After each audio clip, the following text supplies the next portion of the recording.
Abra comigo então, se você ainda não encontrou, aproveite esse tempinho aí. E Provérbios, capítulo 28, nós vamos ler o verso 13. 28, verso 13. Leia junto comigo, vamos lá? Quem esconde os seus pecados não prospera, mas quem os confessa e os abandona encontra misericórdia. Vamos ler mais uma vez? Quem esconde os seus pecados não prospera, mas quem os confessa e os abandona encontra misericórdia. Pai, que a tua graça e a tua glória toque a nossa vida e abra o nosso entendimento, para que nós possamos compreender o que a tua palavra tem para nós neste dia, o que tu queres que nós aprendamos neste dia, nesta manhã.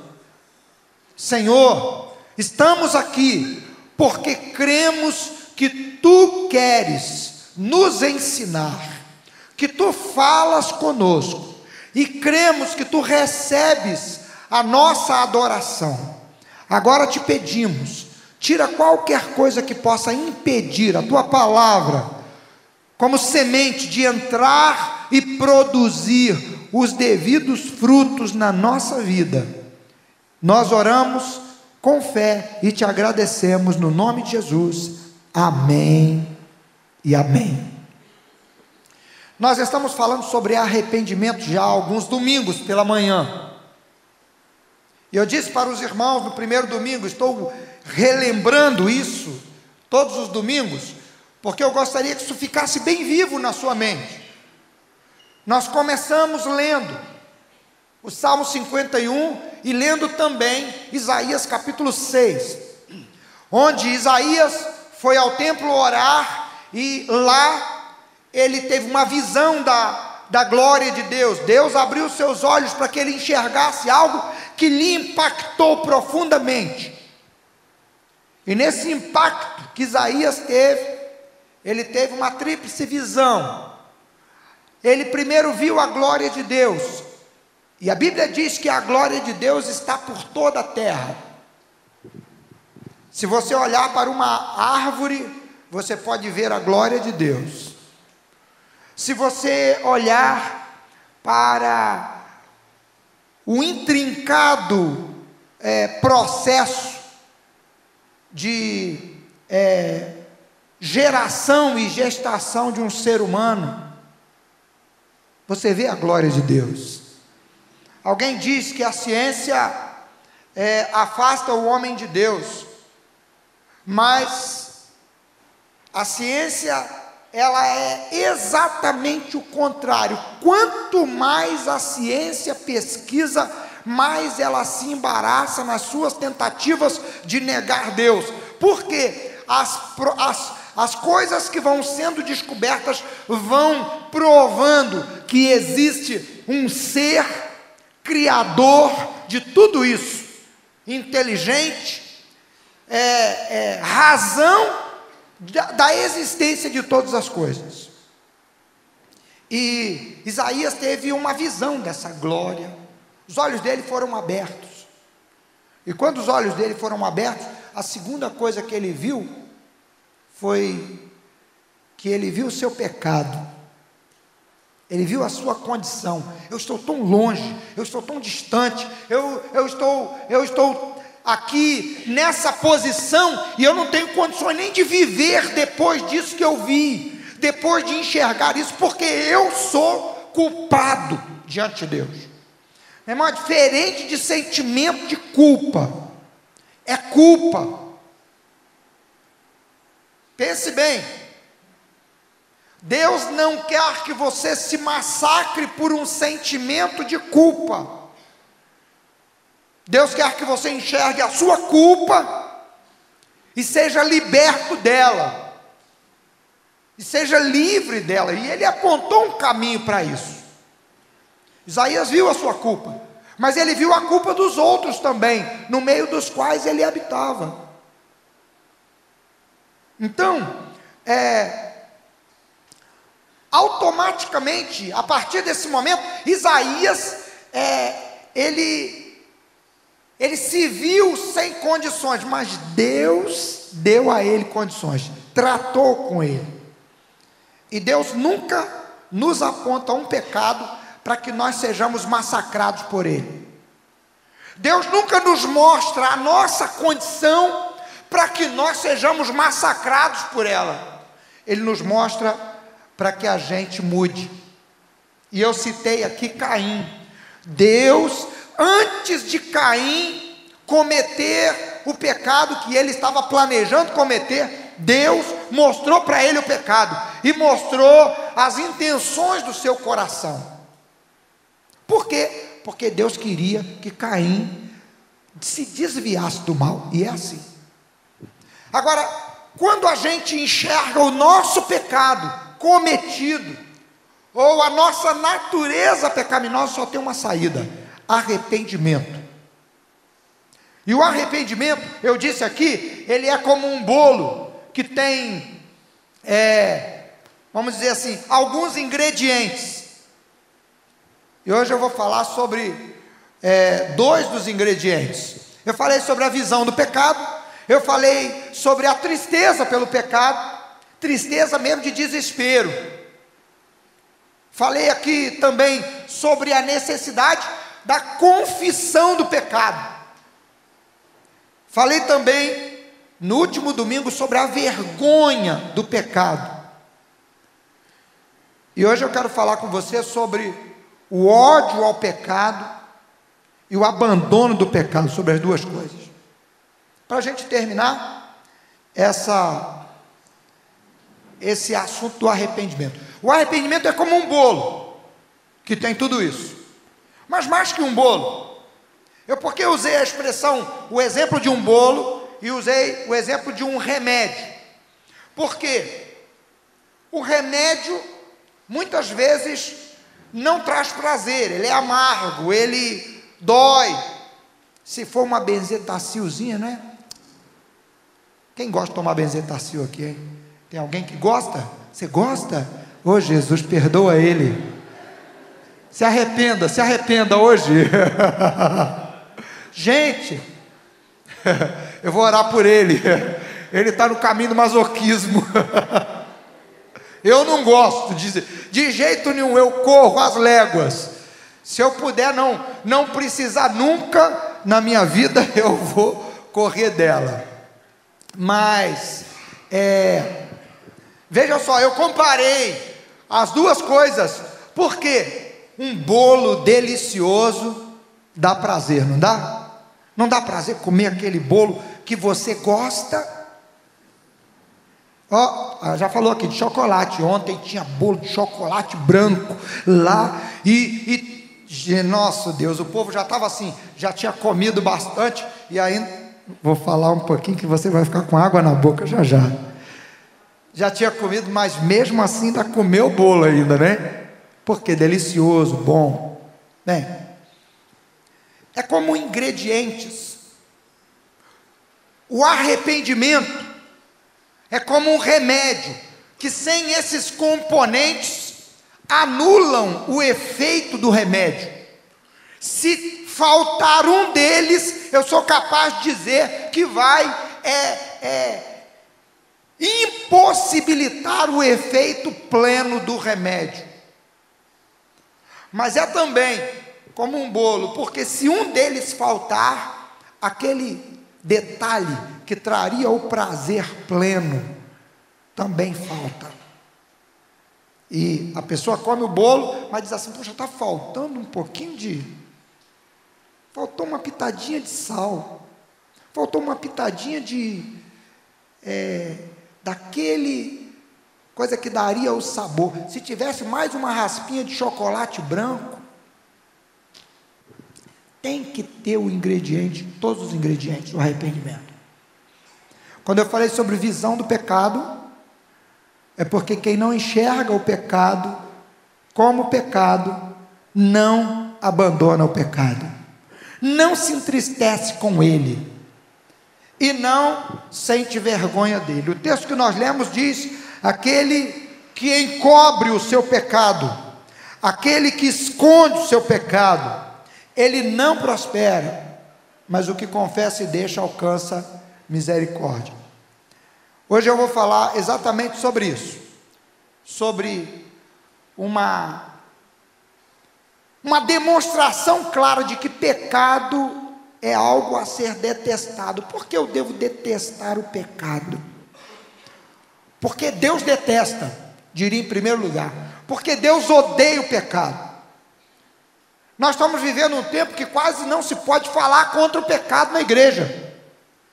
Eu não sei se você já ouviu aquela história do pastor que foi convidado para pregar numa igreja, e ele, quando ele chegou para pregar, alguém bateu no ombro dele e disse assim: ó, não fala contra o adultério não, que aqui tem um fazendeiro muito rico nessa igreja, e ele tem um caso extraconjugal. Se falar contra o adultério, ele não vai dar mais oferta na igreja, nem dízimo, nem nada.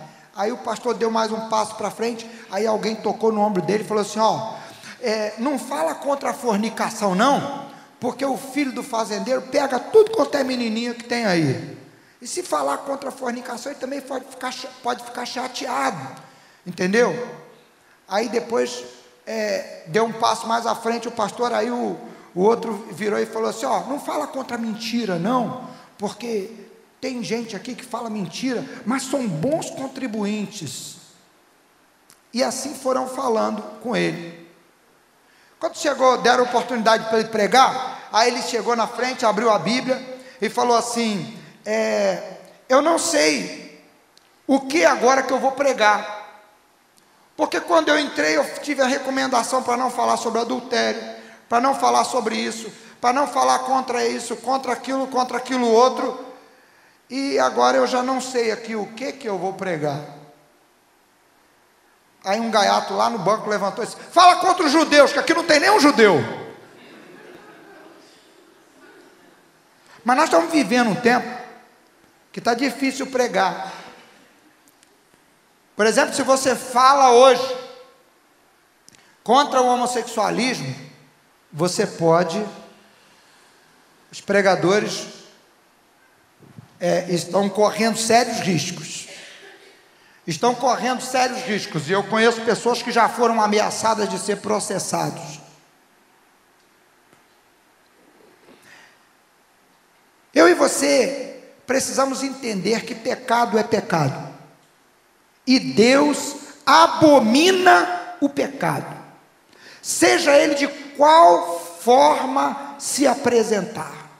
Porque eu e você devemos ter ódio contra o pecado.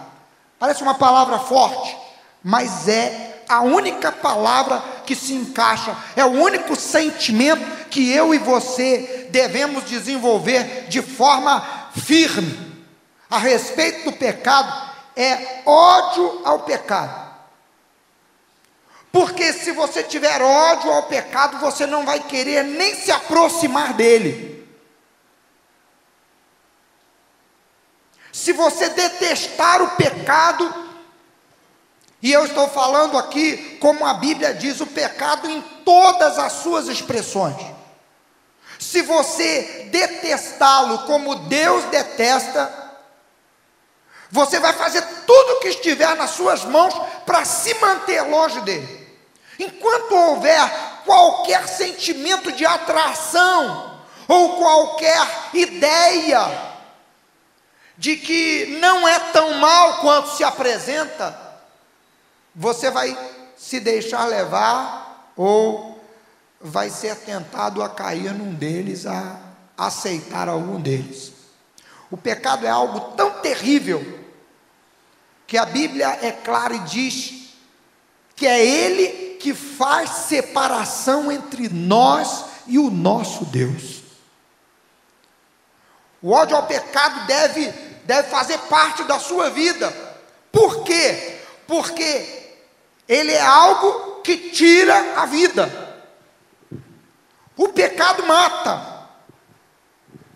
Paulo escreve aos Romanos dizendo assim: o salário do pecado é a morte. Se o pecado traz morte para você, você e eu devemos correr dele. Você não pode ser como aquele médico que vira e diz assim: olha, ó, isso falou comigo. Você fuma? Aí eu: não. Você não deve fumar mesmo não, porque o fumo dá câncer na garganta. E o maço de cigarro estava do lado. Na mesa do lado. Quando eu esqueceu de esconder, ele esqueceu de esconder. Quando eu olhei assim, aí passou um pouquinho, disfarçadamente pegou assim, botou lá na gaveta lá. Meu irmão, aquilo que destrói você, como a Bíblia diz, você deve ter ódio. Conheço um homem que se converteu e disse assim: eu tenho tanta raiva do diabo, que ele me fez escravo tanto tempo, que eu vejo uma pessoa que está presa por Satanás, eu fico doido para expulsar o demônio da vida daquela pessoa. O pecado é assim. O pecado entrou na natureza humana e mata.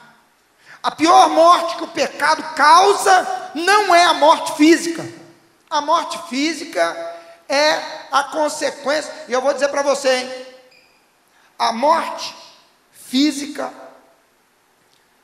foi, de uma certa forma, uma bênção para o homem, para Adão.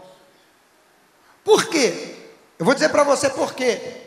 Porque lá no Éden, quando Adão e Eva comeram do fruto, a primeira providência de Deus foi colocar um anjo com uma espada, para que Adão e Eva não comessem da árvore da vida. Você já pensou se o homem não morresse, com toda a desgraça que tem aí, com toda coisa ruim, com todo o sofrimento, tudo que acontece de ruim, e mesmo assim não morre, continua vivendo 100, 200, 300, 500, 1000 anos, e o corpo está ali ruim, podre, todo ruim, e não morre. Quando o pecado entrou, a primeira providência de Deus foi barrar o homem da árvore da vida, um gesto de amor. Porque Deus tinha dito: morrerá. A morte física é só uma consequência da já estabelecida morte espiritual. Por isso eu e você devemos detestar o pecado. Apresentei 2 motivos para você. Primeiro motivo, porque Deus detesta o pecado. Segundo motivo, porque o pecado tira vida. O pecado tira a vida fazendo a pessoa se esconder. A pessoa, quando comete um erro, criança, não sei se você já viu isso, uma criança, não precisa ser grande não, criança, ele faz uma arte. O que ele faz? Primeira coisa que ele faz: esconder. Se ele pega uma coisa que não devia pegar, o negócio é maior do que ele. Aí ele pega, põe atrás, para esconder. Vamos dizer que você disse para ele não pegar uma fruta que está na geladeira, um negócio grande, maior. Aí ele vai lá e pega, aí segura, imaginemos que seja uma banana, ele esconde a mão aqui atrás assim, aí aparece do outro lado, né? Mas por que esconde? Ele fica com vergonha, ele se abaixa. O pecado fez o homem se esconder de Deus. O pecado produz vergonha. E quem não se envergonha do pecado é porque está muito, mas muito longe de Deus. E olha, eu tenho visto gente que quando falei isso aqui há umas semanas atrás, que quando fala da vida passada de pecado, em vez de se envergonhar, conta como vantagem. A mulher que foi levada a Jesus, ela estava envergonhada, ali humilhada. E os homens dizendo assim: a lei manda apedrejar ela, e a mulher está ali. Aí Jesus termina, depois de falar que os homens saem, Jesus vira, e Jesus fala o quê? Quem estiver sem pecado, atira a primeira pedra. Tem muita gente que usa esse texto para desculpar o seu pecado. Mas o que aconteceu ali? Aqueles homens se envergonharam diante de Jesus ali. E cada um foi saindo. E a mulher ficou só. Aí Jesus vira para a mulher e disse assim: ninguém te condenou? Ninguém, Senhor. Ele falou: nem eu te condeno. Vá e abandone a sua vida de pecado. O pecado produz vergonha. O pecado, ele estraga a vida da pessoa. Eu e você precisamos ter aversão ao pecado, como eu disse, no seu todo. O apóstolo Paulo, em Romanos 7,15, ele diz assim, que Deus, para que o pecado se mostrasse tremendamente maligno, para que ele se mostrasse como pecado, a nossa tradução diz assim, para que o pecado se mostrasse como pecado. A lei veio para isso, para mostrar o pecado como pecado. Só que lá no original diz assim, a tradução seria assim: para que ele fosse mostrado hiperbolicamente pecaminoso. O que significa isso? Grandiosamente mal, tremendamente mal. Deus deu a lei veio. O pecado é mal e nós precisamos entender isso. Por quê? Porque toda a força do pecado é para causar desgraça na vida da pessoa. O pecado não coopera, não produz nada de bom na nossa vida. Eu estou falando do pecado como força, mas estou falando do pecado como ato também.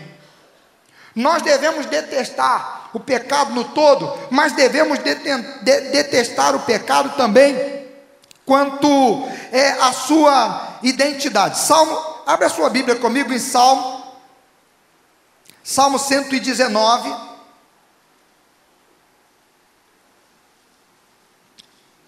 Eu quero ler com você o verso 104 do Salmo 119. Olha o que ele diz aí: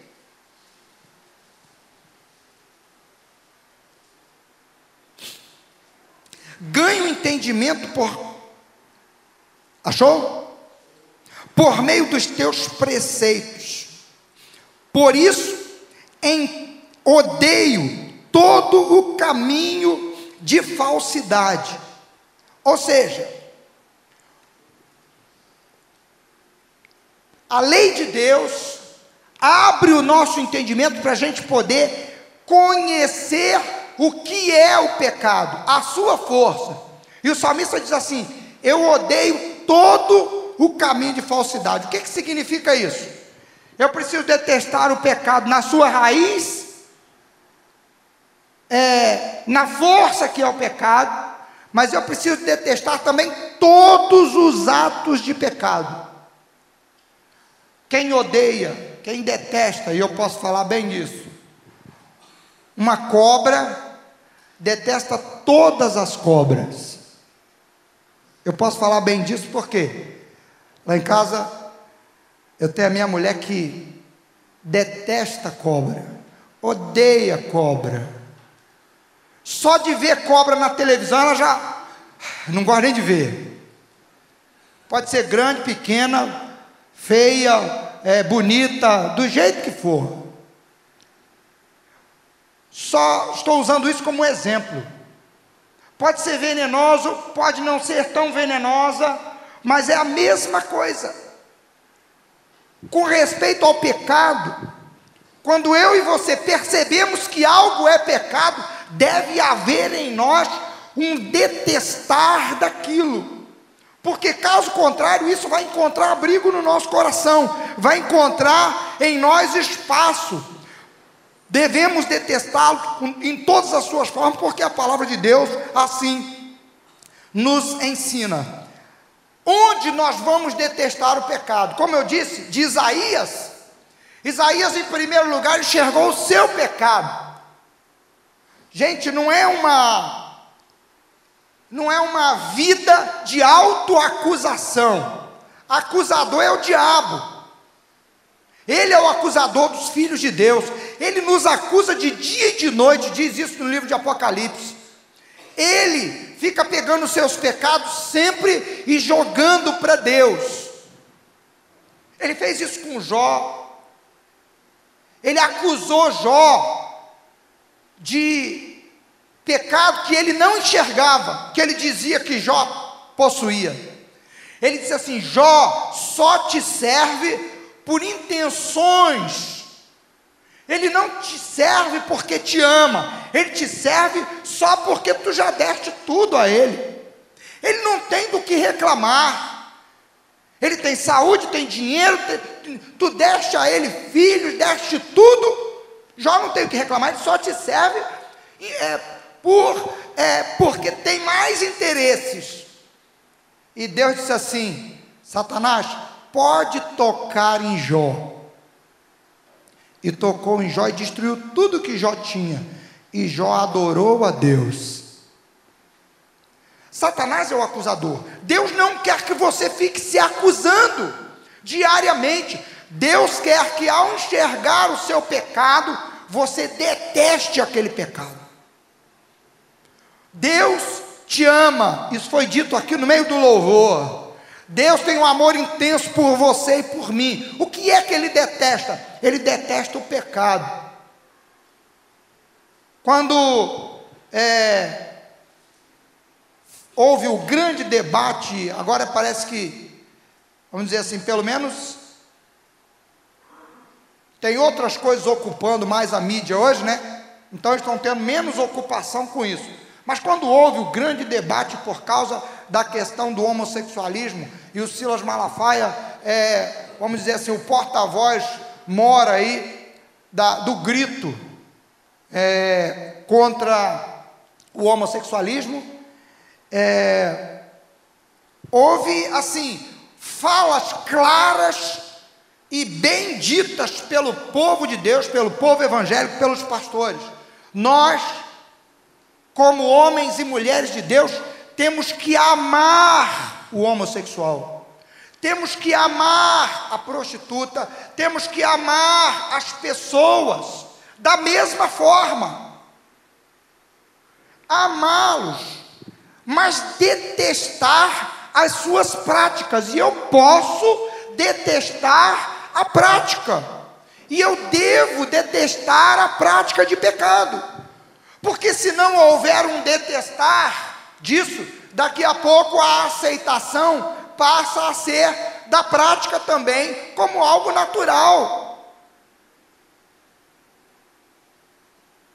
Eu e você precisamos entender que o pecado agride a Deus em todas as suas formas, e precisamos detestá-lo.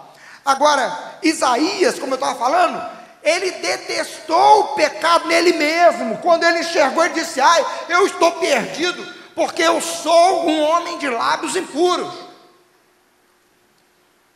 Detestar o pecado em você não significa que você deve ser alguém que se massacra diariamente, mas você deve ser alguém que se humilha diariamente diante de Deus, para que a graça de Deus apareça na sua vida, a força de Deus para vencer o pecado, a força de Deus para mantê-lo longe da sua vida, porque sem a força de Deus ninguém vence o pecado.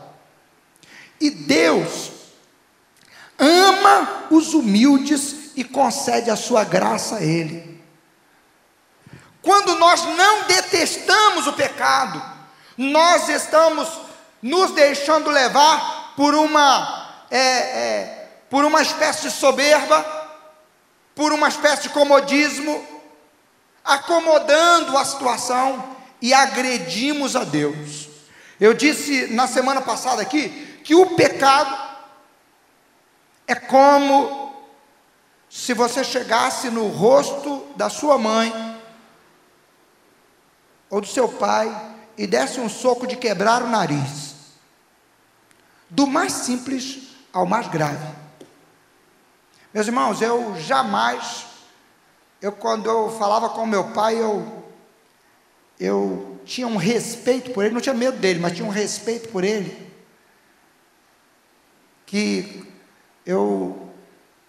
se meu pai falasse assim, fala um pouco mais baixo, porque você está falando meio alto, hein?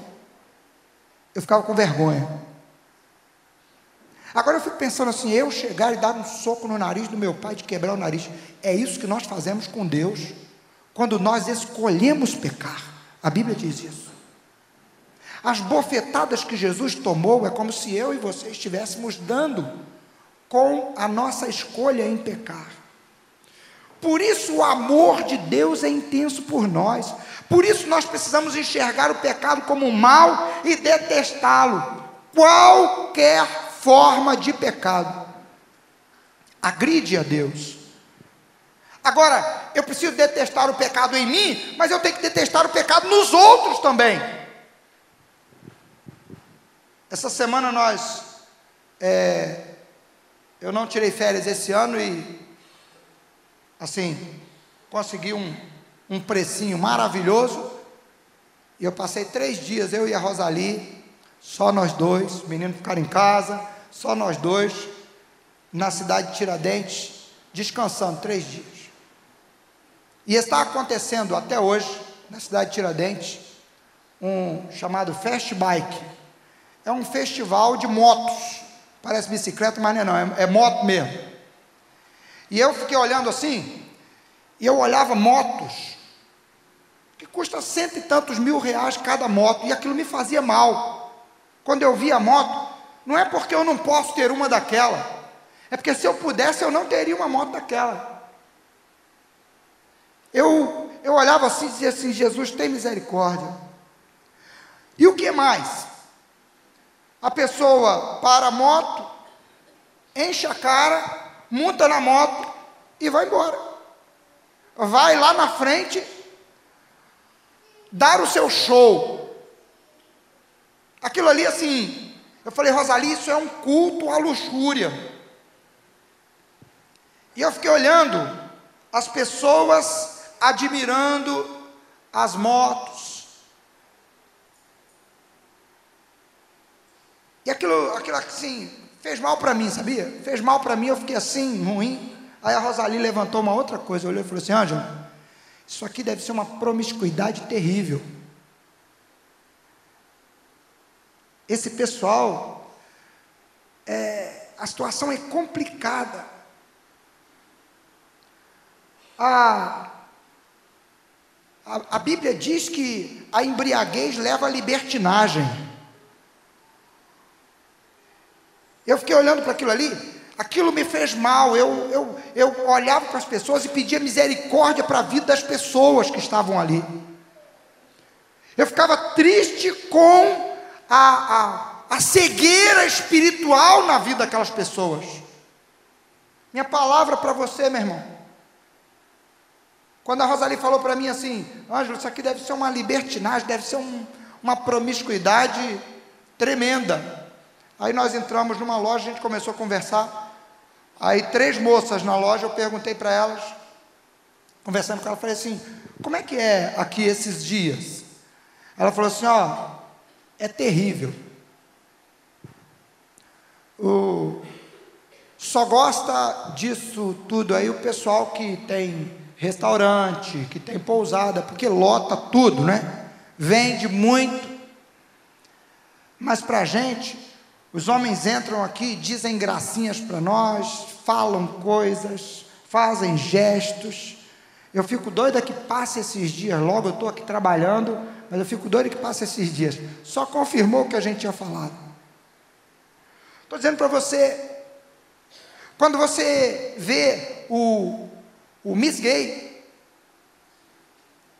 a libertinagem, e eu fico assim apavorado quando eu escuto um crente que vai assistir o desfile.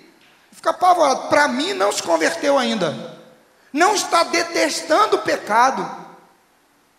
Para estar lá no meio e participar daquelas coisas, pouco falta. Por quê? Porque como diz Paulo, aprova as coisas vergonhosas que outros praticam. O pecado precisa ser detestado na nossa vida, mas tem que ser detestado na vida dos outros também. E quando eu digo detestado na vida dos outros, significa que você ama a pessoa, mas tem revolta pela dominação que o pecado está realizando na vida daquela pessoa. Quando você vira uma pessoa que mente muito, você deve fazer como Isaías: Senhor, tem misericórdia, eu estou junto de gente que está preso por Satanás, tem misericórdia dessa vida. Porque, meu irmão, no passado, você andava no pecado desse jeito, talvez não no assassinato, talvez não no adultério, talvez não na prostituição, talvez nunca tenha sido um viciado na mentira, talvez nunca tenha roubado ninguém, mas pecado do ponto de vista de Deus é pecado.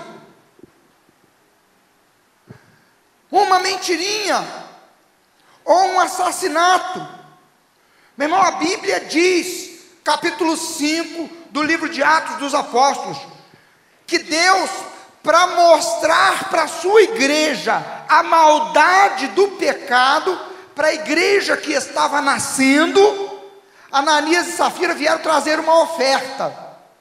Gente, eles venderam uma propriedade, reservaram um bocado do dinheiro para eles e vieram trazer o restante, vieram trazer uma parte. Quando eles chegam para entregar o dinheiro a Pedro, traz ali na frente Ananias. Pedro olha para Ananias e pergunta: Ananias, por que você deixou Satanás encher o seu coração para que você mentisse ao Espírito Santo?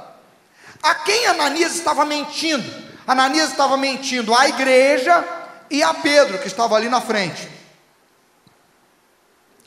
Mas quando nós mentimos a pessoa, quando nós pecamos contra a pessoa, antes nós já estamos pecando contra Deus. E sabe o que acontece com Ananias? Ananias morre ali, na hora. Uma mentirinha. Pedro diz assim: se você tivesse ficado com o campo, ele não era teu? Se você tivesse vendido o campo e resolvido ficar com o dinheiro todo, também não era teu? Qual era o problema?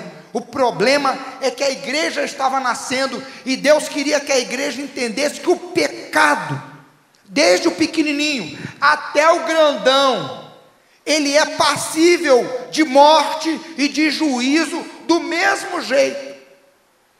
Os pecados têm diferença nas suas consequências, mas não na malignidade, porque todos eles são engendrados, tramados pelo diabo, que se apresenta como inimigo de Deus. Por que eu disse se apresenta como inimigo de Deus? Porque Deus não tem inimigo. Inimigo, na realidade, é aquele que pode, vamos dizer assim, representar ameaça. E o diabo não representa ameaça nenhuma para Deus. A hora que Deus disser acabou, acabou. Deus é todo poderoso. Deus está dando tempo. Está dando tempo para quê? Para que as pessoas se arrependam, para que as pessoas se convertam, para que as pessoas se voltem a Ele e o amem de coração. Enxergar o pecado dessa forma nos faz detestar o pecado. Irmão, qualquer forma de pecado é tramada por Satanás e agride a Deus e afasta você da vida que é Deus. No Velho Testamento, Deus diz através do profeta: eu ponho diante de vocês a vida e a morte, o bem e o mal, escolha a vida para que viva. Deus quer dar vida abundante. Jesus disse: eu vim para dar vida e vida com abundância. Jesus detestou o pecado de uma certa forma tão grande que ele chegou no templo, as pessoas estavam vendendo e comprando. Às vezes a gente pensa que daquelas pessoas que eles estavam ali, vamos dizer assim, a lei não permitia que eles estivessem ali. É claro que eles invadiram uma área, e naquela área não deveria ser assim. Mas no entorno do templo, era necessário que tivesse gente que trocasse o dinheiro, porque não podia levar para o templo dinheiro romano, grego, não podia levar. Só o dinheiro de lá, do povo de Israel, que podia entrar no templo. Não podia levar, a pessoa vinha de longe, ele não podia levar um boi, ele saía, vamos dizer, de uma distância, lá do Rio de Janeiro, para vir aqui em Juiz de Fora. Imagine que Juiz de Fora seja Jerusalém. Ele saía de lá, ele ia trazer um boi para sacrificar aqui. Naquela época, não tinha automóvel como tem hoje, caminhão como tem hoje, e mesmo assim, era inviável. Então tinha bois ali na região, ele comprava o boi e levava o boi para ser sacrificado. Quando Jesus expulsa os vendedores ali, por que ele expulsa? Porque as intenções estavam todas distorcidas. O pecado já estava dominando, a ganância já estava dominando, o engano fazia parte rotineira dali da coisa, e Jesus expulsa, dizendo assim: olha, pecado não pode entrar dentro da minha casa. Jesus detestou o pecado nos outros. Agora, você e eu precisamos detestar o pecado, por quê? Porque se não detestarmos o pecado, nós não vamos abandoná-lo. Ninguém abandona algo que ele gosta, ninguém abandona algo que ele tem prazer. Você só rejeita aquilo que você não gosta. Agora, se você tiver um pouquinho de prazer, você não vai rejeitar nem abandonar. O abandono do pecado é o que mostra de fato que a pessoa está arrependida. Esse último dos ingredientes é o que demonstra, é o que deixa público.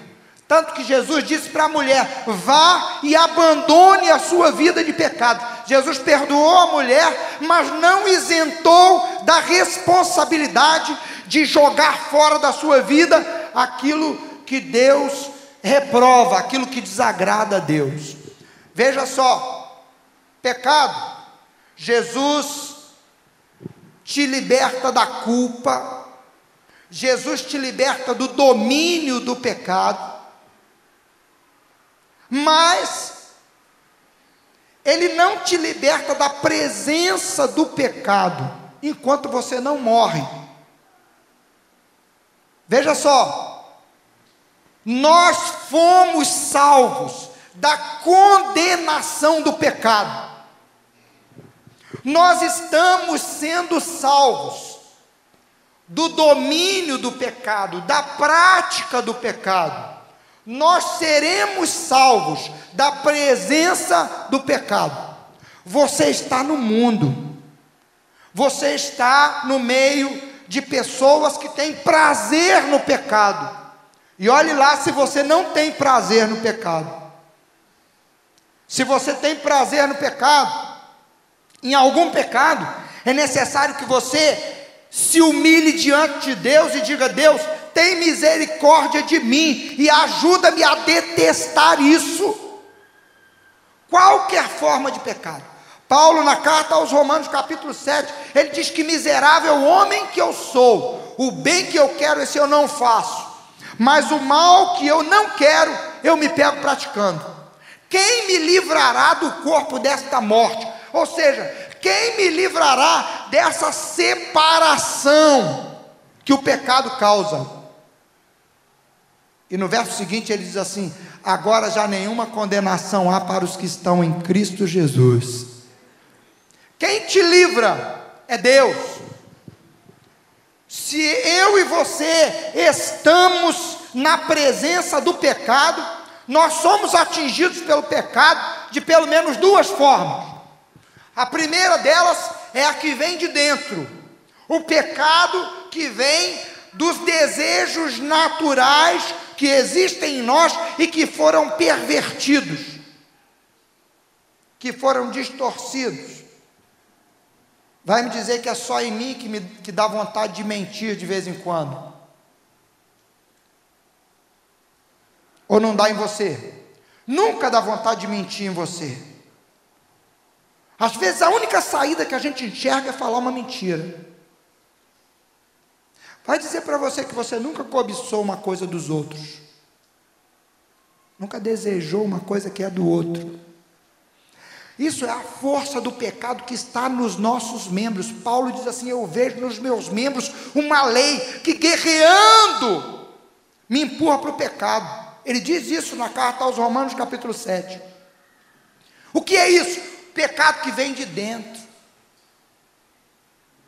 A natureza humana está contaminada por esse vírus, por essa coisa. Por isso, Paulo diz também em Romanos 6: façam morrer a natureza terrena de você. Todos os dias, eu e você precisamos vencer o pecado. E se nós não detestarmos o pecado, nós vamos dar vazão a ele, nós vamos dar liberdade ao pecado para atuar em nós. Tem gente que não fala palavras de perversão, de prostituição, mas tem uma mente pervertida de prostituição. Vi uma vez uma mulher falando assim: fulano, falou assim, ele me olha e eu me sinto como se eu estivesse nua. Tamanha era a sensualidade no olhar da outra pessoa. Meu irmão, eu e você precisamos ser gente que cuida muito bem do relacionamento com Deus, para que a força de Deus em nós nos dê condições de vencer o pecado.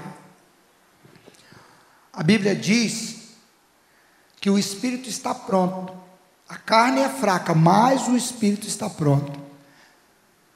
A carne é fraca no sentido de lutar contra o pecado, ou seja, a força humana, a força da personalidade não é suficiente para vencer o pecado. Eu e você precisamos da força de Deus para detestar o pecado. Precisamos ser cheios de Deus para termos força para abandonar o pecado. Por quê? Porque o pecado ele começa no íntimo. Ele vem, Satanás usa as coisas para despertar o pecado. Segunda forma de nós sermos atingidos pelo pecado são os pecados no meio dos quais a gente habita. No capítulo 13 de João, Jesus lavou os pés dos discípulos. Aí Pedro diz: não, nunca me lavarás. Jesus disse assim: se eu não te lavar, você não tem parte comigo. Aí Pedro diz: lava a cabeça também. Aí Jesus falou: não, quem já se banhou não precisa lavar senão os pés. Por que ele disse isso? Ele falou isso porque naquela época as pessoas andavam de sandália e a poeirinha acumulava nos pés. Então a pessoa se banhava mais cedo e à noite, na hora de dormir, o que ele fazia? Lavava os pés para não subir com os pés sujos para a cama. O que Jesus estava dizendo? Que eu e você, com esse ensino, que eu e você precisamos diariamente, constantemente, estar nos limpando das poeirinhas do mundo. Você é alguém que sai daqui e chega ali na rua. Imaginemos que hoje a rua é mais ou menos limpa, mas imaginemos que exploda o bueiro ali da rua. Você não vai sair daqui e deitar ali no bueiro e rolar para lá e para cá, na lama, na sujeira que o bueiro está botando para fora. Mas pode ser que saindo daqui, você vá passando bem pelo cantinho do passeio, né? Vem um carro e espirra em você. O que você faz? imediatamente você chega em casa e se limpa daquilo. Por quê? Porque você tem nojo daquilo. Assim é o pecado. Em qualquer forma, se eu e você não decidirmos abandonar o pecado, Deus não vai nos livrar dele. Deus falou com Caim assim: Caim, por que você está irado? Por que você está carrancudo? Por que você está com a cara amarrada? Se você proceder bem, você também vai ser aceito por mim. Mas se você proceder mal, Caim, o negócio está ruim, hein? O pecado está aí, ó, querendo te dominar. O desejo dele é contra você, mas a você cumpre dominá-lo. Meu irmão, o pecado precisa ser odiado, detestado, para você subjugá-lo e não ele dominar você. Eu costumo dizer que nós podemos, você já deve ter ouvido isso, não foi eu que inventei isso, nós não podemos impedir que um pássaro voe sobre a nossa cabeça. Nós não podemos impedir que ele faça aquela sujeirinha lá do alto e pum, caia na nossa cabeça. Mas nós podemos impedir que ele faça ninho na nossa cabeça. O pecado é assim. Você pode ser atingido, você pode escorregar, é possível, isso pode acontecer, pode. Deus pode permitir que você caia, exatamente para mostrar que você é fraco sem Ele. Sem Ele você não consegue. Sem Ele você vai ter prazer no pecado. Sem Ele você não vai sentir vergonha do pecado. Sem Ele você vai acomodar as coisas. Mas com a graça de Deus e com a proximidade de Deus, essas coisas vão aparecer na sua vida. E Deus sempre vai levar você a isso. O pecado precisa ser abandonado no íntimo do coração, jogar fora. A Bíblia diz, eu vou lembrar você, a Bíblia diz que Miriam e Arão, Miriam falou contra Moisés, ela falou contra Moisés, e Deus puniu a Miriam, apareceu lepra em Miriam. A lepra no Velho Testamento era um símbolo do pecado, porque ela falou contra. Mas, deixa eu usar o outro exemplo que eu usei com você aqui. Ananias combinou com Safira, e no íntimo do coração, ele veio ali, olha, estou abafando, vou dar aqui uma oferta grande aqui também, igual todo mundo está dando, mas guardou no seu íntimo. Deus conhece o íntimo. Se não abandonar o pecado no íntimo, ele vai crescer, vai se transformar numa prática maior. O pecado tem que ser abandonado no íntimo. O pecado tem que ser abandonado de uma forma assim tão radical que a mudança seja visível, que seja um largar o que se estava sendo e fazendo para se apegar a Deus e agarrar a Deus. É uma inversão de valores. Se eu estava indo para lá, agora eu venho para cá. Se antes eu fazia o que desagradava a Deus, eu agora faço o que agrada a Deus. O pecado precisa ser enxergado como algo espiritual e saber que ele tem base espiritual e é criado por Satanás para que a gente possa espiritualmente também vencê-lo. Sem a força de Deus a gente não consegue. A palavra de Deus diz claramente isso, que a gente tem que se voltar para Deus. E por fim, eu queria dizer para você, pecado, o abandono do pecado, ele não deve ter volta, não deve ter a possibilidade de volta. Vou usar um exemplo para você. Eliseu não vivia uma vida de pecado, mas o trabalho de Eliseu, comparado ao chamado que ele estava sendo, era algo para ser abandonado completamente. E a demonstração de Eliseu, que ele estava abandonando aquilo tudo para seguir o caminho que Deus o chamou a seguir, foi que ele matou os bois que ele estava arando com eles, quebrou o arado, fez uma festa, deu um churrascão, todo mundo comeu a carne do boi. O que ele estava dizendo? Eu não volto mais a arar. Quando Jesus disse à mulher pecadora, ele disse assim: vá e abandone a sua vida de pecado. Quando Jesus fala de uma pessoa que é liberta dos demônios, ele diz assim: os espíritos malignos saem de um corpo e vão por lugares ruins, e eles tentam voltar. Se encontrar a casa vazia, eles entram e o estado daquela pessoa, o segundo estado é pior do que o primeiro.